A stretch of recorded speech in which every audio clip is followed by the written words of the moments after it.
আখাউড়ায় ACI মোটরসের সৌজন্যে প্রীতি football final খেলা অনুষ্ঠিত হয়েছে।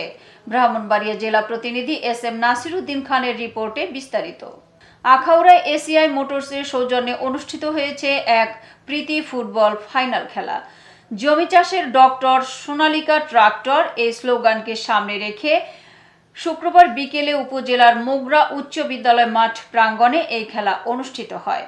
ফাইনাল খেলায় মুখোমুখি হয় আখাউড়া পৌর সোনালিকা ট্রাক্টর ড্রাইভার একাদশ বনাম মোগরা বাজার সোনালিকা ট্রাক্টর ড্রাইভার একাদশ। মোগরা রংধনু ফুটবল একাডেমির পরিচালনায় অনুষ্ঠিত এ খেলার উদ্বোধন করেন এসিআই মোটরসের সোনালিকা ট্রাক্টর শাখার স্থানীয় কর্মকর্তারা। শত শত দর্শকের উপস্থিতিতে অনুষ্ঠিত টানটান উত্তেজনাপূর্ণ ম্যাচে পৌর সোনালিকা ট্রাক্টর ড্রাইভার একাদশ 1-0 গোলে মোগরা বাজার একাদশকে পরাজিত করে চ্যাম্পিয়ন হয়। খেলা শেষে উভয় দলের খেলোয়াড়দের গলায় মেডেল পরিয়ে দেওয়া হয়। পাশাপাশি রানার্স আপ দলকে রানার্স আপ ট্রফি এবং বিজয়ী দলকে চ্যাম্পিয়ন ট্রফি প্রদান করা হয়। এছাড়া ম্যাচ সেরা খেলোয়াড়কে দেয়া হয় ম্যান অব দ্য ম্যাচ পুরস্কার।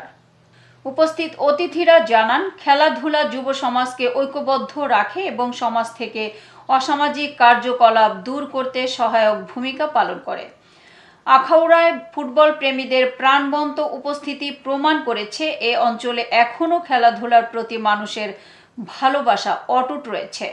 এতক্ষণ সঙ্গে থাকার জন্য ধন্যবাদ। আই1 টিভি নিয়মিত আপডেট পেতে ভিজিট করুন আমাদের ওয়েবসাইট, ফেসবুক, ইনস্টাগ্রাম ও ইউটিউব চ্যানেলে।